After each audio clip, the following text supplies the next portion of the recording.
որտեղ որ մենք ուշադրությունն ենք բևեռում, այնտեղ մեր էներգիան է լինում։ Այստեղ գործում է նաև քվանտային ֆիզիկայի օրենքը, հա, որ դու ասացիր, որ ներկայում է, չէ, ամեն ինչ գործում մեր էներգիան։ Այսինքն, եթե մենք գնացինք անցյալ, ինքը մեզ տանելու է հետ։ Ու նույնը նպատակին է, եթե մենք այդ նպատակի վրա կենտրոնացանք, մեր էներգիան ուղղվում է դեպի այդ նպատակը, ու դա վաղ թե ուշ կատարվում է։ Այսինքն ինչ է լինում, հա, մեր գլխուղեղում այդ ժամանակ ձևավորվում են հատուկ նեյրոնային կապեր,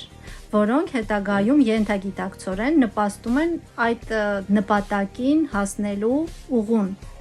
Ու դա ինքնաբերաբար մարդը գնում է, քայլ առ քայլ գնում է։ Դու կարող ես անես նենց քայլեր, որ ընդհանրապես կապ չունենա այդ ուղու հետ, ու ենթագիտակցորեն անես, բայց դա հասցնի այդ քո B կետին, քո նպատակակետին։ Ինչի, որովհետև դու քո ուշադրությունը սևեռել ես այդ նպատակի վրա,